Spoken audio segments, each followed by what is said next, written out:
Ketidaktenangan jiwa seringkali karena kita tak pernah berhenti membandingkan diri dengan orang lain.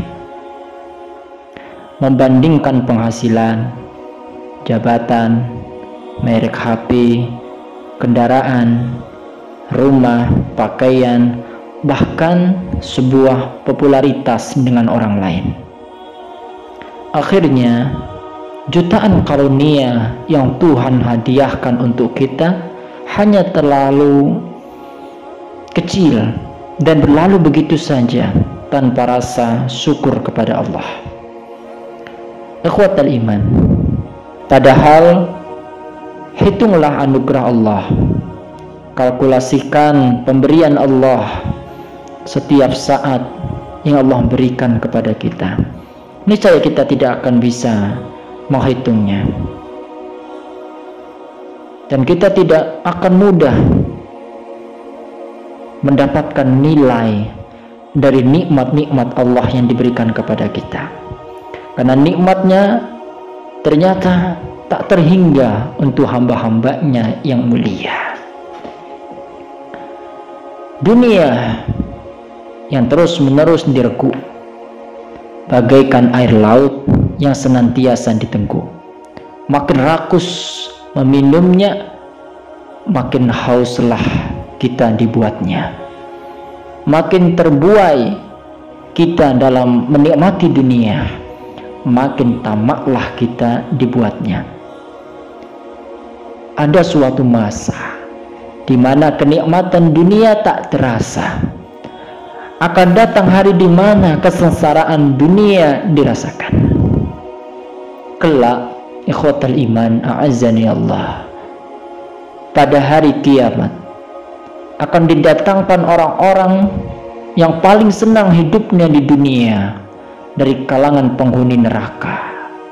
Kemudian ia dicelupkan ke neraka sekali celup, lalu dikatakan padanya, "Wahai anak Adam, apakah engkau pernah merasakan kesenangan ketika di dunia dahulu?"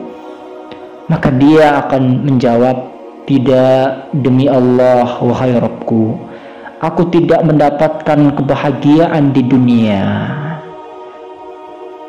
Dengan sekali celupan di neraka, dia katakan tidak pernah bahagia. Padahal dia dulu di dunia dengan hidup yang senang, yang megah, berhamburan tahta dan nikmat-nikmat Allah. Artinya, kenikmatan dunia tiada banding dengan kenikmatan di akhirat.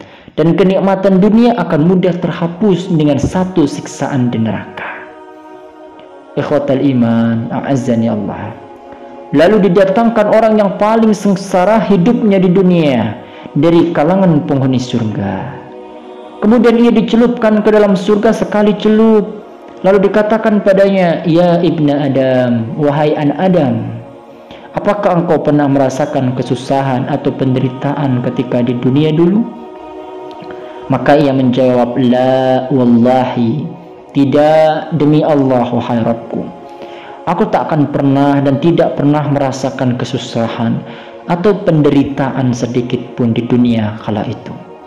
Hadis riwayat Imam Muslim. Nah, ini membawakan bahwa orang yang sengsara, yang sulit hidupnya di dunia akan merasa indah dan mengatakan dia telah bahagia dengan merasakan satu celupan di dalam surga.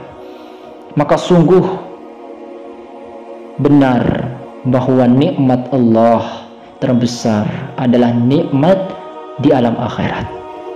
Nikmat yang paling besar Allah adalah nikmat yang Allah berikan untuk hamba-hambanya di akhirat berupa surga yang penuh dengan kenikmatan. Surga yang mengalir di bawahnya sungai-sungai. Surga yang penuh dengan pelayanan-pelayanan yang indah dan menawan.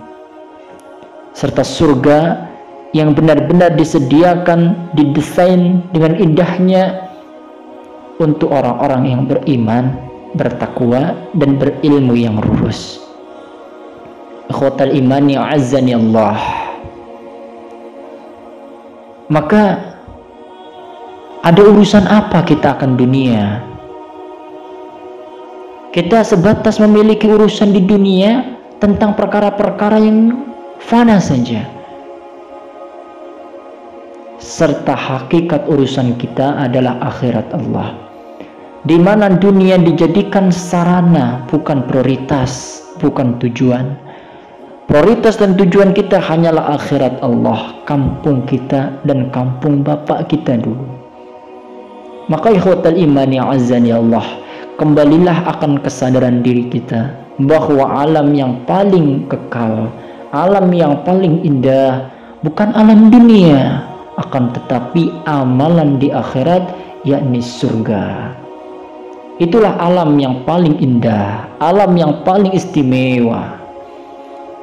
Maka ikhwatal iman, kita harus kembali kepada Allah.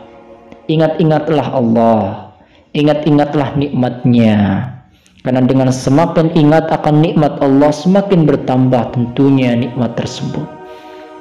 Akan tetapi semakin kita kufur, meniadakan nikmat-nikmat yang Allah berikan kepada kita, di situ Allah akan ancam para pelaku pengufur nikmat, pendusta nikmat, akan azab yang sangat pedih, baik di dunia maupun di akhiratnya.